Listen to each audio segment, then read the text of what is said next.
Assalamualaikum warahmatullahi wabarakatuh.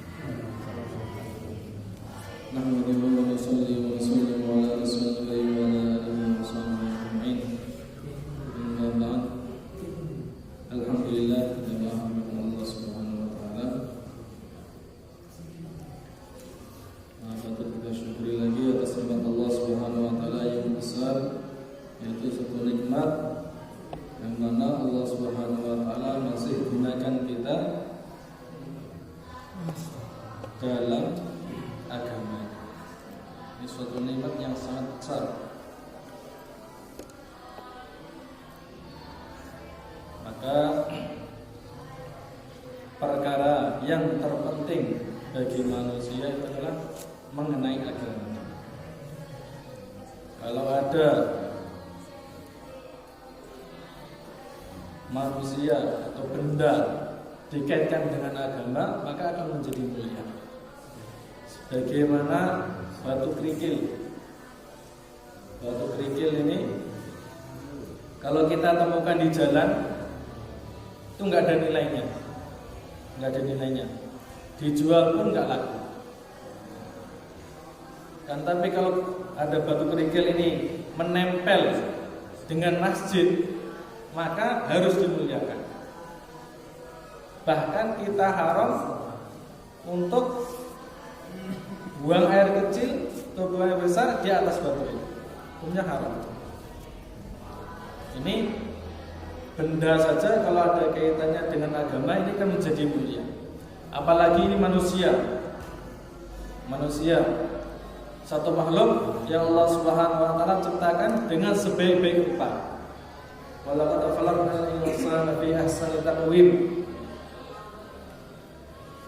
Makhluk yang Allah Subhanahu wa taala ciptakan dengan sebaik-baik rupa. Apabila manusia ini ada kaitannya dengan agama, maka dia akan mulia.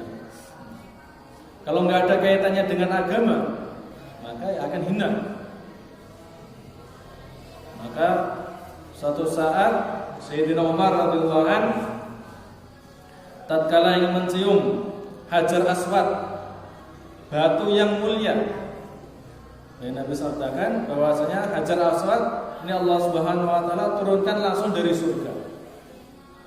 Yang mana kisahnya tatkala Nabi Adam alaihissalam, yaitu kakek kita, Nabi Adam alaihissalam tatkala turunkan dari surga di dunia ini, maka Nabi Adam alaihissalam rindu dengan surga. Maka Nabi Adam berdoa kepada Allah Subhanahu wa taala supaya Allah Subhanahu wa taala kasih bagian dari surga supaya rindunya ini terobati. Maka Allah Subhanahu wa taala turunkanlah Hajar Aswad ini. Yang mana dulu Hajar Aswad itu warna asli batunya itu putih. Karena sering dicium orang, dicium manusia, karena yang mencium ada dosanya, maka Allah Subhanahu wa taala yang mana batu aswadnya asalnya putih sekarang berubah menjadi hitam gelap. Ini batu yang mulia, batu dari surga.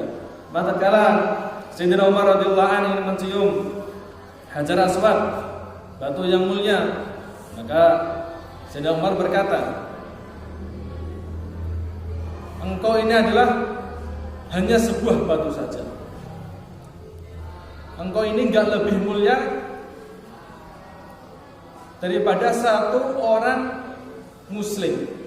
Satu orang muslim di sisi Allah Subhanahu wa taala itu lebih mulia daripada kamu.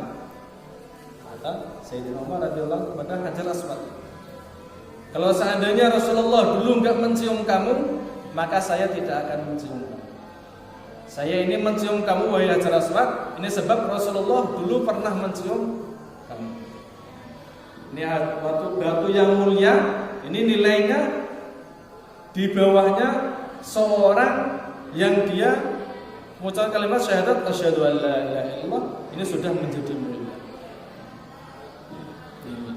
Apalagi kalau orang ini dia sibukkan siang dan malamnya untuk perkara agama, maka dia lebih mulia. Ini Allah Subhanahu wa taala. Maka mengenai agama ini adalah penting. Nah, di antara isi yang pertama kali, yang pokok pertama dalam agama ialah mengenai tauhid. Bagaimana keimanan dia kepada Tuhan? Dia benar.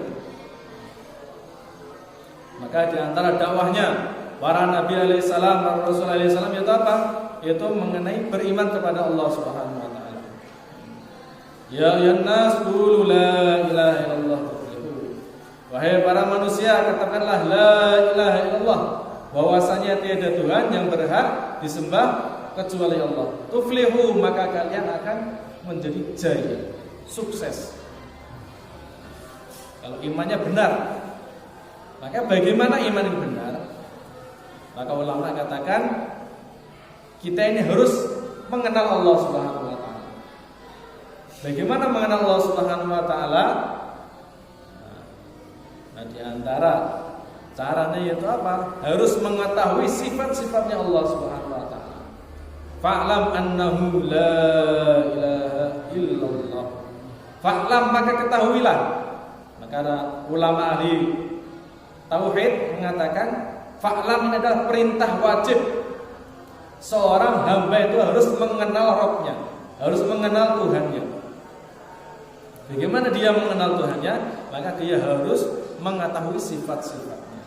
Maka untuk ulama ahli sunnah wal jamaah, yaitu Imam Asy'ari, Imam Maturidi, yaitu dengan akidah 50.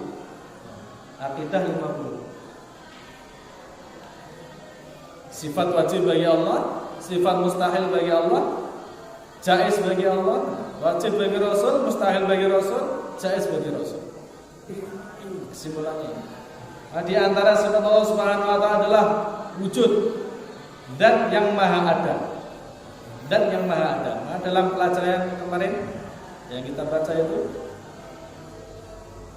buktinya Allah Subhanahu wa taala itu ada itu apa? Yaitu wujudnya alam semesta ini. Wujudnya alam semesta ini. Andai saja kalau yang ada di alam semesta ini ada dengan dirinya sendiri, bukan dari kehendak Allah Subhanahu wa taala, maka sudah otomatis apa yang dipikirkan manusia? Manusia berencana untuk membuat ini. Maka otomatis perencanaan manusia itu pasti akan terjadi semua. Tapi enggak. Apa yang direncanakan manusia hampir kebanyakan semuanya gagal. Ini menunjukkan apa? Bahwasanya yang menentukan adanya dan tidak adanya suatu perkara itu hanyalah Allah. Adalah Al-Quran, Fatirus samawati wal ardh. Allah Subhanahu wa taala Al-Fatir, dan yang maha menciptakan. Dan Allah Subhanahu wa taala menciptakan tidak memerlukan contoh. Fatir itu zat yang menciptakan tanpa ada tiruan sebelumnya. Kalau Al-Fatir, zat yang maha menciptakan tanpa ada tiruan sebelumnya. Ya Allah Subhanahu wa taala. Wujud yang lawannya Adam, tidak ada. Adam pakai ain, Adam. Kalau A pakai hamzah, Adam itu Nabi Adam. Kalau pakai ain, Adam, ini enggak ada. Sifat mustahil bagi Allah. Nah, sifat pertama adalah wujud, bahwasanya Allah Subhanahu wa taala zat yang maha ada. Kemudian qidam, zat yang maha terdahulu. Zat yang maha dahulu. Ini Allah Subhanahu wa taala. Baqa, zat yang maha kekal. Sifat Allah Subhanahu wa taala. Wujud, qidam, baqa. Mukhalafatul hawadis, berbeda dengan makhluknya. Dalam Al-Qur'an, laisa kamitslihi syai'. Laisa kamitslihi syai', tidak ada yang serupa dengan Allah. Ini Allah Subhanahu wa taala. Nah, maka di sini kita yakini bahwasanya Allah Subhanahu wa taala ada, zat yang maha kekal, zat yang maha dahulu, zat yang tidak serupa dengan apapun. Maka kalau terbayang dalam benak kita bahwasanya Allah Subhanahu wa taala itu wujudnya seperti ini, maka pemikiran seperti itu kita harus singkirkan. harus kita singkirkan. Karena apa? Karena Imam Ghazali katakan semua ada seorang ini dia berkeyakinan bahwasanya Allah Subhanahu wa taala itu wujudnya seperti cahaya. Terang, cahaya. Kemudian dia sholat dan dia sholat ketika takbir Allahu Akbar dia menghadap dengan cahaya itu maka dia telah kafir. Maka orang kafir itu apa? Pertama, orang yang tidak mau beriman kepada Allah Subhanahu wa taala. Atau orang yang menyamakan Allah Subhanahu wa taala dengan makhluk. Nah, di antara makhluk itu apa? Cahaya. Nah, di sini namanya orang kafir. Orang yang enggak mau beriman atau orang yang beriman tapi imannya salah, menyamakan Allah dengan makhluknya. Yadullah fawqa aydihim, bahwasanya kata ada sebagian orang itu berpendapat yadullah fawqa aydihim, bahwasanya tangan Allah. Ya tangan Allah. Bagaimana wujudnya? Tangan Allah seperti ya tangan kita ini. Maka orang yang berkeyakinan seperti itu maka apa? Iman dia keliru. Maka tauhid ini harus dibetulkan. Nah, kita lanjutkan masalah kita ini bab mandi. Bismillahirrahmanirrahim. Babul ghusli. Ta'riful ghusli rubatan as-sailan wa syar'an ta'mimul jamil badani bil ma'i bin niyatin makhsusatin. Ahkamul ghusli khamsah. Wajibun, mandhubun, mubahun, makruhun, haramun, as-sihah. Bismillahirrahmanirrahim. Babul ghusli yaitu bab mengenai mandi. Bab mengenai mandi. Ini agama ini begitu perinci sehingga mengenai bab mandi saja ini diterangkan dalam Babul ghusli, bab mengenai mandi. Ta'riful ghusli lughatan, mandi al-ghusl secara bahasa as-sailan yaitu adalah mengalirkan air. Mengalirkan air atau mengalir. Wa syar'an ta'mimul jami'il badani bil ma'i bi niyatin makhsusatin. Secara syara', secara syariat yang dikehendaki itu apa? Meratakan seluruh badan dengan air dengan niat yang sudah ditentukan. Dan niat yang sudah khusus. Mandi itu apa? Meratakan air. Meratakan air ke seluruh badan dengan niat khusus. Ahkamul ghusli khamsatun. Adapun hukum-hukumnya mandi ini ada 5. Al-awwal wajibun, yang pertama adalah wajib. Idza nadara al-ghusla masnun, apabila dia seorang ini nadar bahwasanya akan melaksanakan mandi sunnah. Mandi sunnah itu wajib. Wa fi halatin sittin, dan dalam 6 keadaan nanti. Hukumnya wajib, hukumnya mandi yang pertama adalah wajib. Mandi wajib itu kapan? Nanti pertama salah satu di antara 6 keadaan. Di antaranya itu apa? Tatkala keluarnya mani atau tatkala berhadas besar. Atau apabila seorang dia bernadar, kalau saya sukses dalam mengerjakan ini atau saya selesai mengerjakan ini saya akan mandi. Nah, maka nanti mandi seperti ini hukumnya wajib. Kalau dia selesai mengerjakan sesuatu tapi dia tidak melaksanakan nadarnya, maka dia harus ada fidyahnya. As-tsani, yang kedua, mandhubun, yaitu sunnah. Ghusl Jum'ati wal Idaini, seperti mandi Jumat dan mandi 2 hari raya, itu adalah sunnah. Ya, kecuali kalau dinadarkan, nanti kalau hari Jumat saya nadar akan mandi Jumat, maka mandi Jumat hukumnya wajib bagi dia. Hukumnya mandi Jumat, mandi hari raya dan mandi lainnya nanti ada hukumnya asli adalah ada sunnah. Kalau dia nadarkan akan menjadi mandi wajib.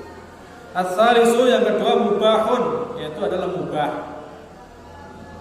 Idza kana litabarrud wa tanaduf biduri niyatin sholihatin. Apabila dia mandi supaya apa? Supaya badan dia menjadi segar atau dingin. Atau apa? Supaya badan dia menjadi bersih tanpa ada niat yang lain. Kalau dia ada niat yang lain, ya nanti menjadi mandi sunnah. Ini bau habis dari sawah. Ini bau, kemudian dia mandi. Saya niat mandi supaya apa? Nanti ketika sholat jamaah, supaya yang di samping saya tidak terganggu dengan bau saya. Maka mandi yang menjadi mandi yang ibadah, yang ada nilainya. Kalau nggak ada niatnya sama sekali ya sudah mandi seperti biasa, nggak ada pahalanya. Ar-rabi' yang keempat makruhun, yaitu makruh. Mandi hukumnya makruh, yaitu al-ghusl bil ikmasi lis-shaim, yaitu mandi dengan seluruh menyelam lis-shaimi bagi orang yang berpuasa. Maka bagi orang yang berpuasa mandi dengan menyelam itu hukumnya adalah makruh. Hukumnya makruh. Nanti kalau ada beberapa keadaan secara hukumnya asli ya makruh. Nanti kalau dia yakin kalau saya menyelam ini nanti saya akan batal, ya mandi seperti itu menjadi haram.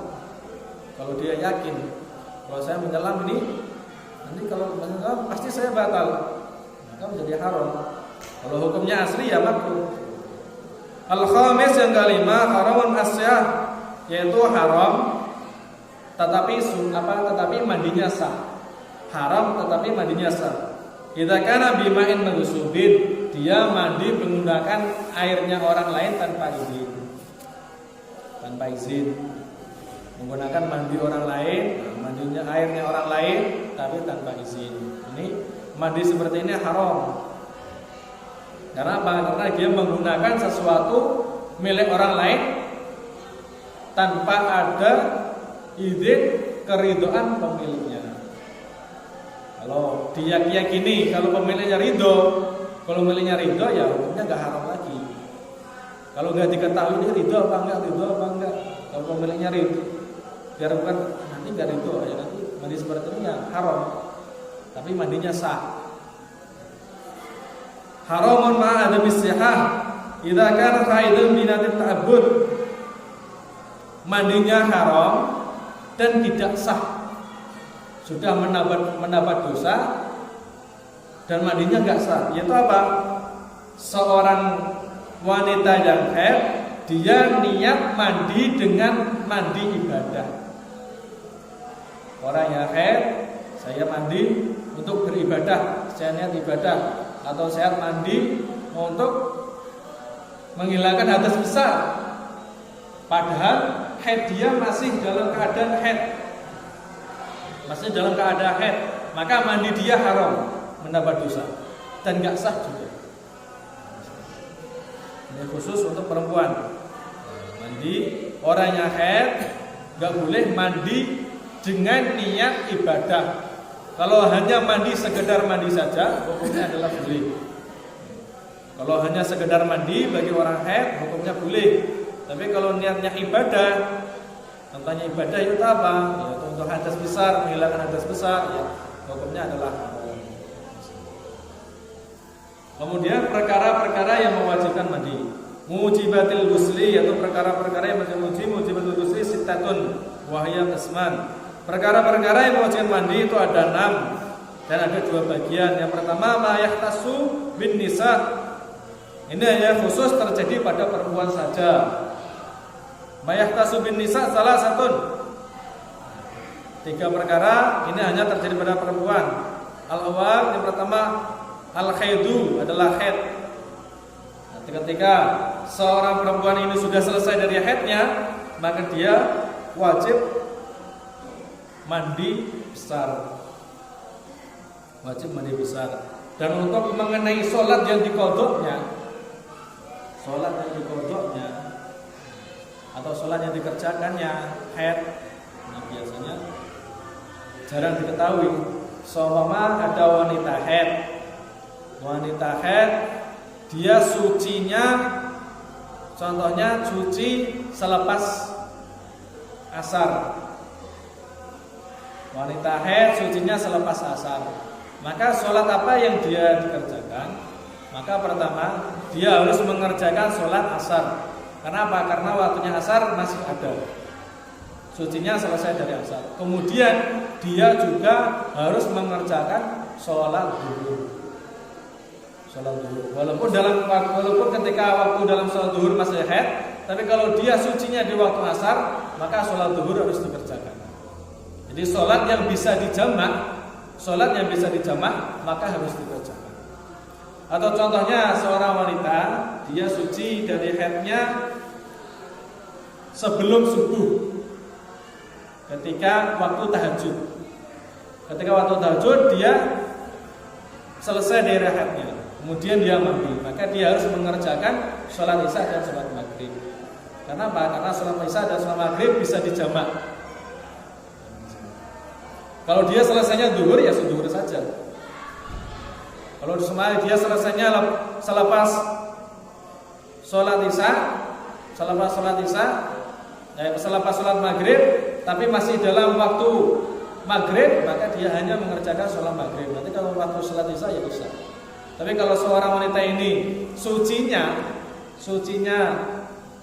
di waktu kedua, waktu sholat jamak, waktu sholat isya, maka yang dikerjakan apa? Sholat isya dan sholat maghrib. Kalau asar berarti asar dan zuhur. Ini haid. Wan nifasu dan nifas. Jadi orang nifas ini mandi wajib juga, wajib mandi nifas. Wal wiladatu dan melahirkan. Orang habis melahirkan wajib mandi. Semua kalau orang ini melahirkan dan dia tidak mengeluarkan nifas, tidak mengeluarkan darah nifas, dia melahirkan tidak mengeluarkan darah nifas, ya tetap nanti wajib. Karena apa? Karena melahirkan itu sudah mewajibkan mandi.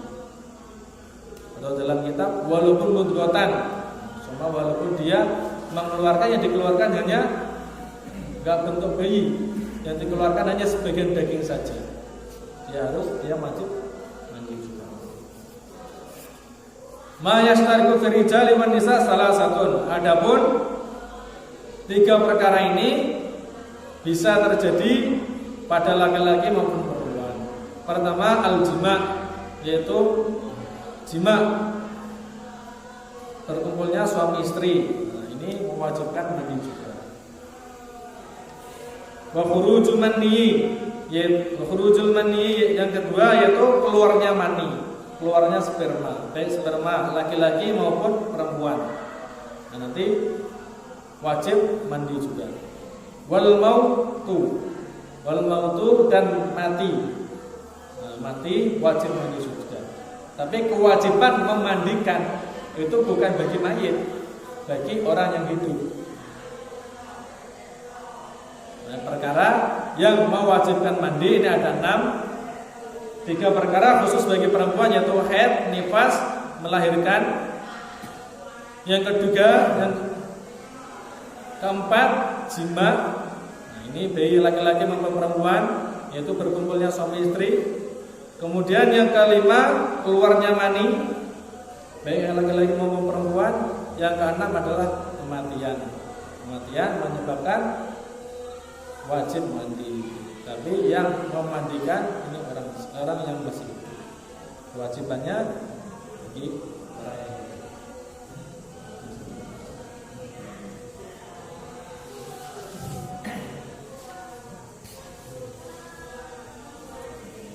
Kemudian furudul ghusli, fardunya mandi.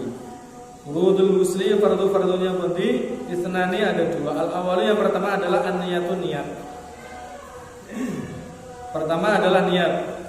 Waktuha, adapun waktu niat itu kapan? Awalul ghusli yaitu pertama kali ketika membasuh anggota badan. Nah, itu waktunya dalam meniat, dalam niat mandi. Kalau dia niatnya niat mandi Jumat, nawaitul ghusl Jumati sunnatan lillahi ta'ala, sudah cukup. Atau dia niatnya mandi besar, nawaitul raf'al hadasil asghari, nawaitul besar li raf'i hadasil akbari lillahi ta'ala. Saya niat mandi untuk menghilangkan hadas besar. Ketika kapan? Ketika dia pertama kali membasuh anggota badannya. Asani yang kedua, ta'mimul badani bil ma', yaitu meratakan air ke seluruh badan. fardunya mandi itu hanya ada dua. Pertama niat, yang kedua air sudah merata. Selagi air merata maka mandinya sah-sah saja. Walaupun bagaimana dia cara mandi, bagaimana itu sudah, yang penting air merata. Kemudian menggunakan air yang suci mensucikan, sudah mandinya sudah sah.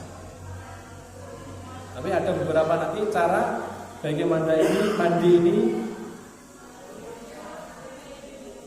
mengikuti cara yang Rasulullah SAW contohkan, yaitu namanya sunanul ghusli, yaitu sunnah-sunnahnya, kesunahan yang dilakukan dalam mandi. Katsiratun, banyak, minha diantaranya ala-ala atasmiyah. Kemudian pertama adalah atasmiyah, membaca bismillah. Sebelum mandi baca bismillah. Wasyiwaku, dan menggunakan siwak. Wal qiyamu, berdiri. Mandi sunnahnya dalam keadaan berdiri. Wastiqbalul kiblati, menghadap kiblat. Menghadap kiblat, mandi sunnahnya menghadap kiblat. Beda kalau istinja atau buang air besar atau buang air kiblat, buang air kecil, maka dimakruhkan untuk menghadap atau membelakangi kiblat. Kalau mandi sunnahnya menghadap kiblat, tapi kalau buang air besar atau buang air kecil, hukumnya makruh menghadap atau membelakangi kiblat. Wa ghusl kaffaini, membasuh kedua telapak tangan. Wal mamadhatu, dan berkumur. Wal istinsyaku, istinsyak. Al kaifiyatul masnunatul ghusli, tata cara yang disunahkan dalam mandi. Caranya bagaimana? Jadi sunah-sunahnya mandi banyak. Ini tata caranya bagaimana? Al-awalu, yang pertama, yuzila al-qadaru qablah. Seseorang dia itu harus menghilangkan kotoran dulu yang ada badannya. Cara yang pertama, sebelum dia mandi, dia lihat di badannya ini ada kotorannya enggak? Min maniyin aw najasatin kabaulin aw ghairiha. Ada kotorannya enggak? Baik kotoran dari mani, sperma, atau dari air kencing, atau kotoran dari najis-najis lainnya. Diperhatikan, dihilangkan. Kalau ada, dihilangkan. Kalau enggak ada, asani yang kedua, ayastaqbilul kiblah. Kemudian setelah dia perhatikan badannya sudah enggak ada kotorannya, dia menghadap kiblat. Wayati bismillah, bil basmalah. Kemudian setelah baca bid'ah, dia baca bismillah, bismillahirrahmanirrahim. Tsumma siwak, kemudian menggunakan siwak. Setelah bismillah, baca, kemudian menggunakan siwak. Tsumma ghusl kaffaini, kemudian dia membasuh kedua telapak tangan. Jadi pertama dia perhatikan dalam badannya ada kotoran enggak. Setelah enggak ada, kemudian menghadap kiblat. Menghadap kiblat, dia baca bismillahirrahmanirrahim. Kemudian dia bersiwak, kemudian dia membasuh kedua telapak tangan. Basuh. Tsumma madhati, kemudian dia berkumur. An-nadhah, berkumur. Wal istinsyaki, kemudian istinsyak salasan, berkumur sebanyak 3 kali, istinsyak sebanyak 3 kali. Wa yan bidzalika sunanul ghusli. Nah, semuanya itu dilakukan dengan niat untuk mengerjakan sunnah-sunnahnya wudu. Kalau dia niatnya memulai wudu atau memulai fardunya wudu, fardunya mandi, maka sudah mandi. Walaupun dia hanya mencuci telapak tangan saja. Kalau dia niat mandi, mencuci telapak tangan saja, ya sudah dihitung mandi. Maka sunnah-sunnah yang ada di sini sudah tertinggal, sudah terlewatkan. Maka harus berdasarkan mandi dia. Tatkala dia tadi menghilangkan kotoran, menghadap kiblat, baca bismillah, siwak, membasuh kedua telapak tangan, berkumur, insyak, itu semuanya diniatkan untuk apa? Perkara-perkara yang disunahkan sebelum mengerjakan mandi. Asalisu, yang ketiga, ayat salam farjau wa ma hawa ilaiha bi niyatir raf'il janabah anhuma. Setelah itu dia membersihkan kemaluan dia dan anggota-anggota yang di sekitar kemaluannya dibersihkan. Enggak taunya nanti di kemaluannya itu masih ada najisnya.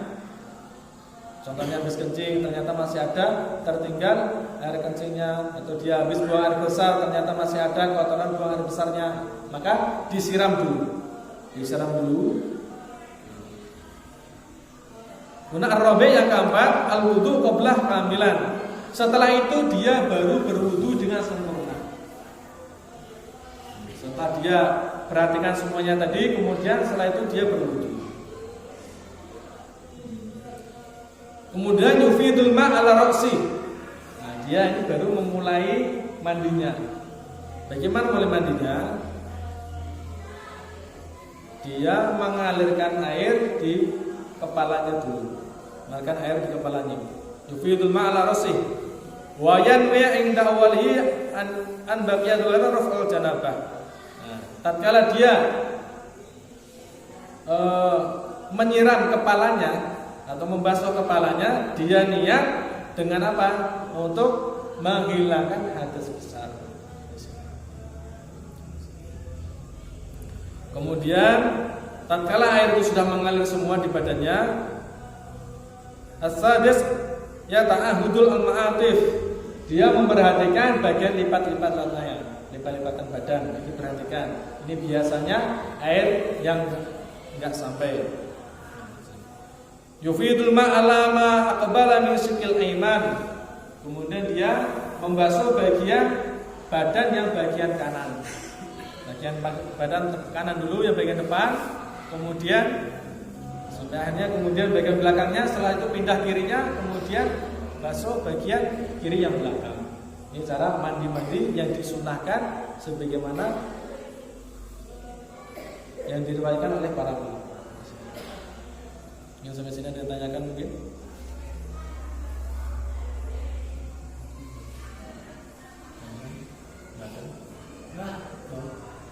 Itu kalau juga ada tayamum.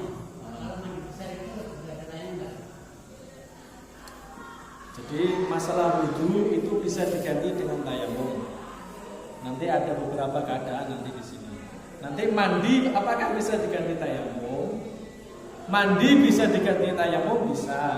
Cuma nanti dia harus mengontok mandinya. Kemudian mengontok sholatnya. Karena apa? Karena tayamum supaya apa? Orang itu tidak meninggalkan sholat pada waktunya. Jadi orang yang meninggalkan sholat itu pertama dia dosa tidak mengerjakan sholat. Kemudian dosa yang kedua dia tidak mengerjakan sholat pada waktunya. Di antaranya itu tidak mengerjakan sholat itu sudah dosa sendiri. Kemudian tidak mengerjakan sholat pada waktunya itu sudah dosa beda lagi. Nah maka tatkala nanti orang yang berhadas besar yang dia diwajibkan mandi, nanti ada beberapa keadaan nanti boleh diganti dengan tayamum. Nanti tatkala dia sudah perkara-perkara yang dia membolehkan tayamum ini sudah hilang, maka dia harus mandi dan harus mengontok sholatnya. Karena tapi kalau tayamum untuk menggantikan wudu tidak perlu mengontok sholat, bedanya di sini. Kalau tayamum yang digunakan untuk yang menggantikan untuk berwudu ini tidak perlu mengontok sholat. Nanti ada beberapa perincian juga nanti. Tapi kalau tayamum yang untuk menggantikan mandi, nanti dia harus mengontok mandinya, kemudian dia mengontok sholat. Ada yang tanya lagi? Ya. Ini masalah normal kita ikut jamaah. Enggak ada terangan, dalamnya copot. Cuman dalamnya memakai celana pendek. Batal atau tidak? Seumpama orang sholat jamaah, tatkala di rakaat terakhir sarungnya melorot. Sarungnya melorot bagaimana? Ya kalau melorotnya sudah sampai bawah, otomatis kemudian dia hanya memakai celana pendek saja. Celana pendek itu dalam arti celana itu tidak sampai tutup dia, ya sholat dia batal, harus mengulang dari awal. Kalau sama dia tahu sarung ini ingin melorot, kemudian dia tahan, ya nanti nggak batal. Kalau nggak sampai melorot, jatuh itu nggak sampai terbuka auratnya, ya nggak batal.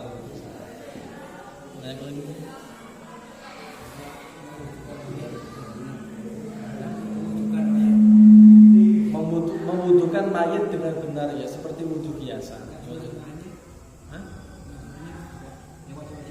Surah-surahnya seperti itu. Tapi biasanya lebih baiknya langsung digunakan yang wajibnya. Untuk mewudukan mayit, bagaimana caranya? Ya seperti wudu biasa. Cuman bedanya kita mewudukan mayit bukan wudu sendiri.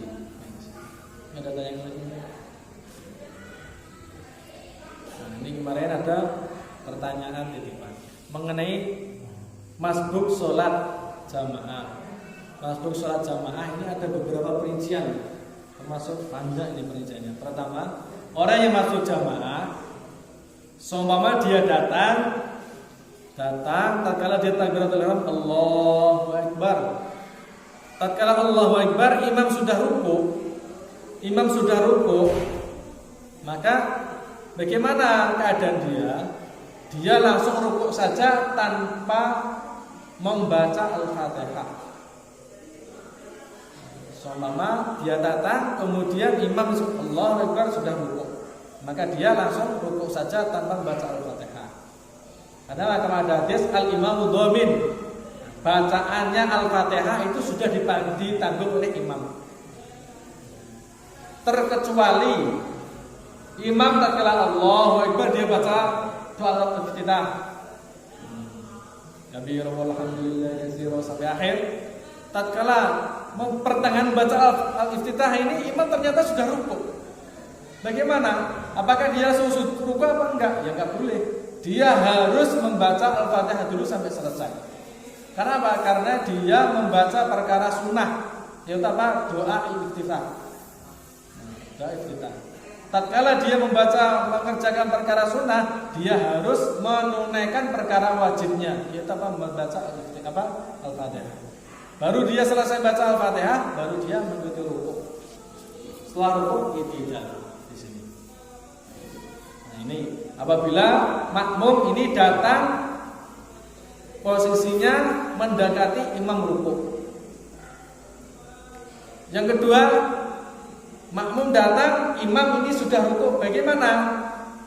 Kalau imam sudah rukuk bagaimana? Dia takbir Allahu Akbar, kemudian dia langsung rukuk. Allahu Akbar, tatkala sudah tenang sebentar, kemudian dia langsung rukuk.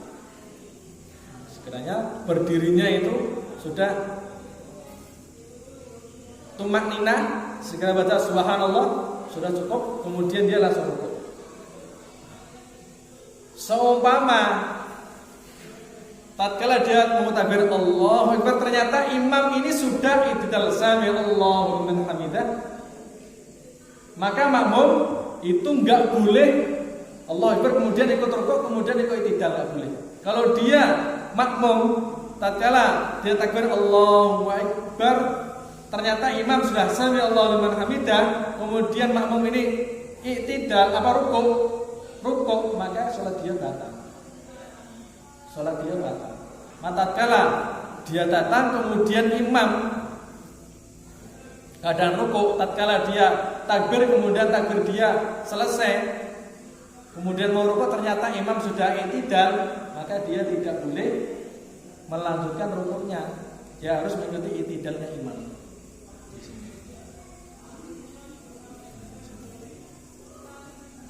Kecuali kalau dia ternyata imam masih rukuk kemudian takbir Allahu Akbar, setelah itu dia rukuk dan rukuknya sempat baca Subhanallahil azim wa bihamdi, sudah berarti dia sudah mengikuti rukuknya imam, sudah mendapatkan rukuknya di sini.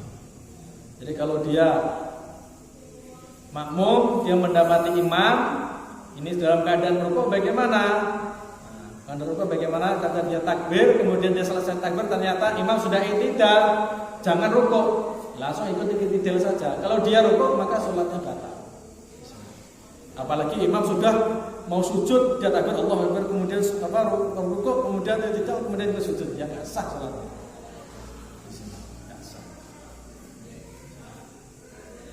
Kenapa dia harus ikut i'tidal? Kenapa? Karena dia tertinggal dua rukun.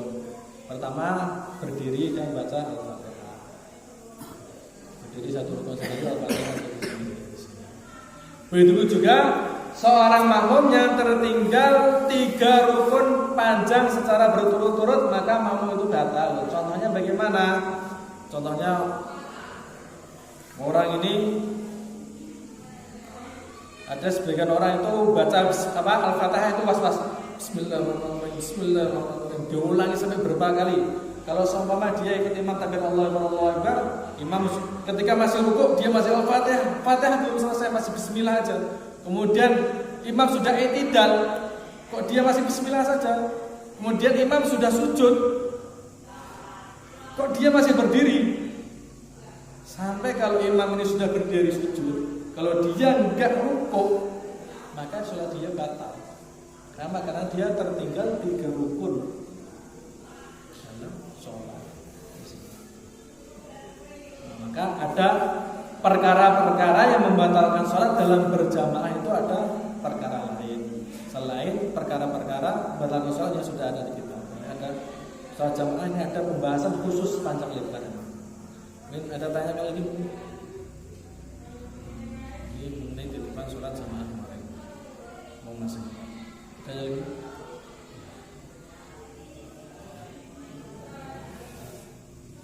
Kemudian kemarin juga mengenai masalah bangkai dalam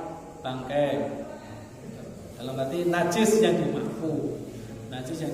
Nanti dalam bahasan ke depan mungkin insyaallah sudah bahas najis. Nanti ada beberapa najis yang dimafu. Ada kemarin kan dibahas mengenai najis yang dimafu. Di antaranya najis yang sedikit atau najis yang darahnya tidak mengalir. Makanya di sini ada 2.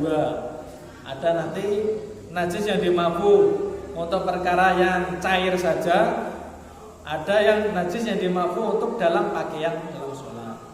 Maka di antara najis yang dimafu hanya untuk perkara pakaian saja, yaitu apa? Semua ada darah, ini nggak sengaja tiba-tiba setelah sholat, oh ini ada darah nyamuk dalam baju saya. Kalau darahnya sedikit ya nggak apa-apa, hukumnya sholatnya sah.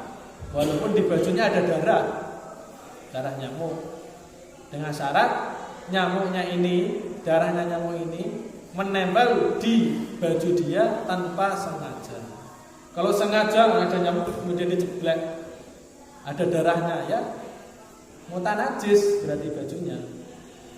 Sengaja, kalau sengaja ya najisnya nggak dimafu. Maka di antara najis yang dimafu dalam perkara cair tapi tidak mafu di dalam pakaian itu apa? Najis bangkai yang darahnya tidak mengalir. Contohnya itu apa? Semut. Maka seumpama kalau ada semut dalam minuman kita, nanti semutnya kita buang, minumannya boleh kita minum lagi. Tapi kalau ada bangkai semut di dalam baju kita, sholat kita yang nggak sah karena membawa bangkai semut. Begitu juga dengan bangkai-bangkai yang lainnya, bangkai nyamuk di sini, maka sholatnya yang nggak sah. Dia sholat ternyata nggak tahunya ada di celana dia ada menempel bangkai nyamuk atau bangkai laron, ya nanti yang nggak sah. Karena ini najis-najis yang dimafu tatkala bersentuhan dengan perkara-perkara yang cair saja. Kalau menyentuh dengan baju yang nggak dimafu, maka tatkala sholat ternyata dalam bawahnya ini ada bangkai, baik bangkai lalat maupun